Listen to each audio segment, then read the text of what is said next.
నమస్తే. ఈరోజు అయోధ్యలో శ్రీరాముడిని విగ్రహ ప్రతిష్ఠ.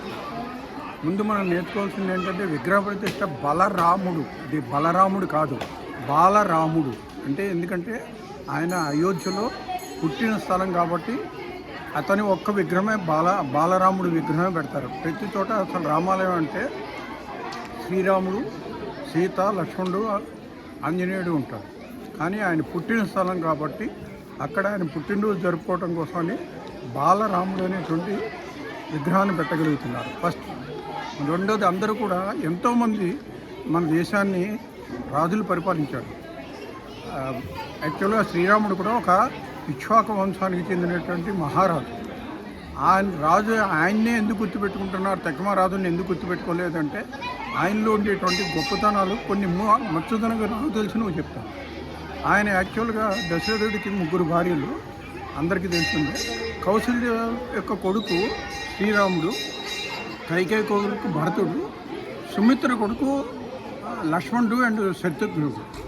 కానీ ఆయన తన యొక్క ఈ రోజుల్లో ప్రతి వాళ్ళు తల్లి మాట వింటలేదు, కానీ ఆయన తన యొక్క పిన్ని మాట కూడా విని ఆవిడ చెప్పినట్టుగానే తన వనవాసానికి వెళ్ళటానికి ఒప్పుకున్నాడు. రెండోది, తన యొక్క రాజ్యాన్ని తన తమ్ముడు అయినటువంటి భరతుడు కూడా ఇవ్వటానికి ఆయన ఒప్పుకున్నాడు.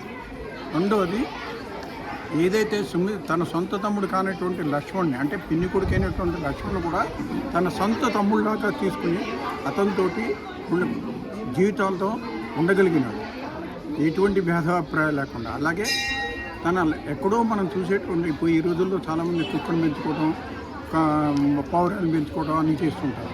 ఆ రోజుల్లోనే ఇది నేర్పడానికి కారణం ముందు రాముడు వారు. ఎక్కడో ఉండేటువంటి చిన్న కోతిని ఆయన సహాయం తీసుకోవడానికి ఈ మనిషి ఆయన కోతి సహాయం ఇంక అవసరం లేదు. కానీ ఆ కోతిలో కూడా, అంటే ప్రతి ప్రాణిలో కూడా ఒక ఆత్మని అనేటువంటిని చూడగలుగుతున్నాడు కాబట్టి ఆయన చాలా గొప్పవాడు. అలాంటి కోతినైనటువంటి హనుమంతుని కూడా తన దగ్గర తీసుకుని అతన్ని కూడా తన యొక్క 3 తమ్ముళ్ళతో పాటు అతన్ని కూడా ఒక తమ్ముడిగా తీసుకున్నాడు. అంటే ఇక్కడ మనం నేర్చుకోవాల్సింది భాతృత్వం అతని దగ్గర నుంచి నేర్చుకోవాలి. పెద్దల యొక్క మాట, తల్లి మాటే కాకుండా పిన్ని మాట కూడా వీని చేసినాడు. అలాగే తండ్రి మాట వీని కూడా తను అరణ్యానికి వెళ్ళటానికి ఒప్పుకున్నాడు. అంటే తనకు ఉన్నటువంటి సుఖ సంతోషాలన్నింటినీ కూడా పెద్దలకి ఇచ్చిన మాట కోసం చేసి వెళ్ళగలిగినాడు. రెండోది, అతను ఎంత గొప్పవాడు కాకపోతే తన యొక్క మనస్సు కూడా చాలా స్వాత్మికమైనటువంటిది కాబట్టి తనని శ్రీరామచంద్రుడు అని పిలవటానికి కారణం ముందు ఆయన రఘువంశంలో కాబట్టి రఘురాముడే అతను.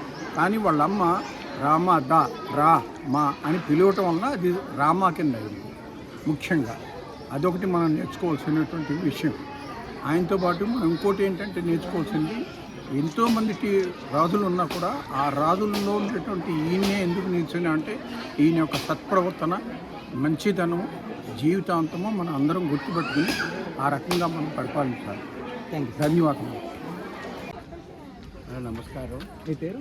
నా పేరు సుబ్రహ్మణ్య స్వామయాజులు. ఎన్నో తరతరాలుగా ఎన్నో సంవత్సరాలు నిరీక్షణ తర్వాత చివరికి అయోధ్య రామ మందిర్ పూర్తయింది. దాన్ని బట్టి మీ అభిప్రాయం? రాముడు దృఢ సంకల్పం కలిగినవాడు, నీతి నిజాయితీ పట్టుదల కలిగినవాడు, అందరినీ ఆదరణగా చూసేవాడు. కాబట్టి ఆయన్ని ఎవరు నమ్ముకుంటారో ఆయన అందరినీ కూడా అనుగ్రహిస్తాడు. కాబట్టి ఈ యొక్క మోడీ గారు వచ్చినప్పుడు ఈ యొక్క పట్టుదలతోటి, దృఢ సంకల్పంతోటి, నీతి నిజాయితీతోటి ఆ యొక్క కార్యక్రమాన్ని 500 సంవత్సరాల కాలం నాటి ఆ కార్యక్రమాన్ని ఇప్పటికీ ఆయన రూపుదిద్దించి ఈ యొక్క భారతదేశ ప్రజలందరికీ కూడా ఆయన రుణం తీర్చుకున్నాడని చెప్పని నా యొక్క అభిప్రాయం. మన ముందు రాబోయే పిల్లలు కానివ్వండి, ఫ్యూచర్ జనరేషన్ కానివ్వండి, వాళ్ళు ఏం నేర్చుకోబోతున్నారు దీన్ని బట్టి? రాముడి దగ్గర నీతి నిజాయితీ, ధర్మము, న్యాయము ఇలాంటివన్నీ కూడా పైగా కృషితో నాస్తి దుర్భిక్ష అన్నట్టుగాను ఆ యొక్క రాముడి దగ్గర ఇవన్నీ కూడా పిల్లలు నేర్చుకుంటే ముందు ఆ రాముడిలాగానే అందరూ కూడాను పిల్లలు కూడా ఎదిగి ఆ రామరాజ్యంలో పిల్లలందరూ కూడాను రాముడిలాగానే ఎదిగి మంచి పేరు ప్రఖ్యాతులు తెచ్చుకుంటారని నా అభిప్రాయం.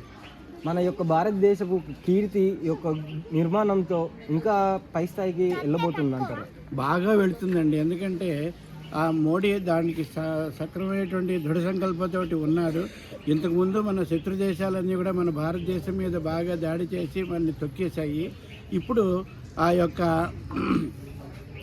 మోడీ గారి యొక్క కృషితోటి ఇవన్నీ కూడా బాగా ఉన్నత స్థాయికి తిరిగి భారతదేశం బాగా అభివృద్ధి చెందుతుందని చెప్పని నా యొక్క సంకల్పం. Thank you sir. ఎన్నో సంవత్సరాల పోరాటం తర్వాత, చాలా కాంట్రవర్సీ తర్వాత చివరికి అయోధ్య రామ మందిర్ పూర్తయింది. మీకు ఎలా అనిపిస్తుంది? చాలా సంతోషంగా ఉంటుంది. ఎందుకంటే ఇది ఒక మైండ్ స్టోన్ లాంటిది. అంటే మేము బతుకుండంగా ఇది చూస్తా అని చెప్పి నేనైతే అనుకోలేదండి. అంటే నెక్స్ట్ జనరేషన్ అనేది నాకు తెలియదు. కానీ ఇది మేము ఏమనుకుంటామంటే హిందూ ధర్మం అనేది కాపాడుతున్నారు. అది ఒక మోడీ గారి వల్లే అయింది. 100% కూడా అది మోడీ గారినే మేము ఆయన పుణ్యం అంటూ ఆయన చూడడం కాబట్టి మా అందరికీ కూడా ఇంత మంచి అవకాశం కల్పించారు ఆయన. ఆయనతో పాటు కూడా మేము ఆ సంబరాన్ని ఇక్కడ మేము చేసుకున్నాం ఈ రోజున వెంకటాపురంలోనే. ఆ అదృష్టం కల్పించినందుకు మోడీ గారికి స్పెషల్గా ధన్యవాదాలు తెలుపుకుంటామండి. మన ముందు వచ్చే తరాలు, మన పిల్లలు కానివ్వండి, దీన్ని ఆదర్శంగా ఎలా తీసుకుంటారు అనుకుంటున్నారు? తీసుకుంటారంటే ఇప్పుడు యాక్చువల్గా మంచి మూమెంట్ అండి ఇది. అంటే ఈ ఒక ఈవెంట్ మొత్తం హిందూ సమాజానికి జరిగింది. ఓకే, సో మన జనరేషన్లో ఇది జరగడం అనేది చాలా అదృష్టం మనకి. సో ఇది ఇట్లాగే కంటిన్యూ అయితే మన నెక్స్ట్ జనరేషన్ కూడా ఇలా క్యారీ చేస్తాం. దీన్ని బట్టి మన పిల్లలు ఏం నేర్చుకోబోతున్నారు? హిందూ సమాజం గురించి అండి. హిందూ ధర్మము యాక్చువల్గా ఎటోపోతుంది అనుకున్నాం. యాక్చువల్గా ఈ టైంలో ఇలాంటి మూమెంట్ రావడం అనేది పెద్ద పుషప్. ఇది అందరూ అంటే నేను చెప్పే ఇది ఒక లెసన్ కూడా భావి పౌరులు కూడా ఇది తెలుసుకోవాలి. భావి పౌరులు అయోధ్య అంటే ఏంటనేది ఇది ఎన్ని సంవత్సరాలు స్ట్రగుల్ చేసి ఈరోజు వచ్చిందని కానీ ఒక లెసన్ కూడా గవర్నమెంట్కి ఇన్ఫామ్ చేయాలి. అంటే నా అభిప్రాయం అది. రామాయణం కేంద్ర ప్రభుత్వానికి మేము విజ్ఞప్తి చేస్తాం, రాష్ట్ర ప్రభుత్వానికి, కేంద్ర ప్రభుత్వానికి మా తరపున అయోధ్య అనేది ఒక ఘట్టం. ఆ ఘట్టానికి ప్రజలందరికీ తెలియపరచ. అంటే ఇప్పుడు మా చిన్నపిల్లలు ఉన్నారండి, కొంతమంది తెలియదు వాట్ ఈజ్ అయోధ్య అంటే తెలియదు వాళ్ళు.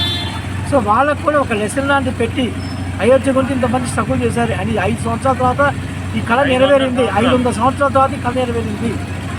సో దీని గురించి అందరికి అవగాహన, అవేర్నెస్ రావాలి. ఈ మూమెంట్, ఈ ఈవెంట్ జరగకపోతే ఇది ఒక హిస్టరీ, ఇది జస్ట్ ఒక మైథాలజికల్ స్టోరీ లాగా మిగిలిపోయేది. కానీ ఇది మన హిస్టరీ యాక్చువల్గా.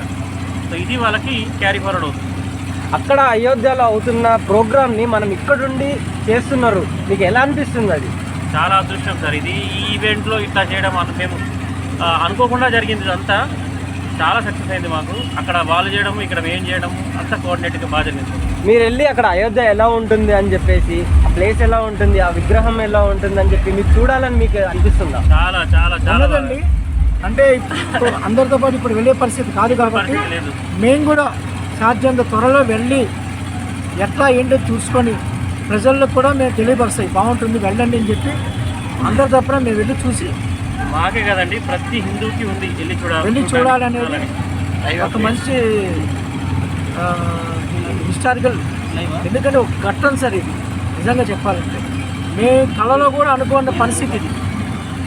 కళలో కూడా రామ జన్మభూమి వస్తుంది అనేది మేము ఎప్పుడు కళలో కూడా అనుకోలేదు. కానీ ఈరోజు మాత్రం ఒక హిస్టరీ లాంటిది. జీవితంలో మర్చిపోలేని రోజు అంటే జనవరి 22, 2024 సంవత్సరం హిస్టారికల్ ఈవెంట్. దాంట్లో సందేహమే లేదు. హిందూ ధర్మం కాపాడుతున్నారంటే అది మోడీ గారి దయే. అంతేనండి. నేను ఈ సందర్భంగా మేమేం చేస్తున్నాడో ఒక చిన్న ఈవెంట్గా పెట్టుకున్నాము. అంటే మాకు తోచిన మా కాలనీ మెంబర్స్ అందరం ఒక చిన్న ఈవెంట్గా పెట్టుకొని అన్నదాన ప్రోగ్రామ్ అనేది చేసుకున్నాం. అది గ్రాండ్ సక్సెస్ అయింది. తోటి వాళ్ళందరూ వచ్చారు, మాతో పాటు సహకరించారు. వాళ్ళకి వచ్చింది వాళ్ళు ఇచ్చారు, మాకు తోచింది మేము చేసాము. అందరూ తలా చేసి అందరినీ ఈవెంట్ ఒకటే రోజు వన్ డే ప్లాన్. ఇదంతా వన్ డే ప్లాన్ జరిగిన ప్లాన్.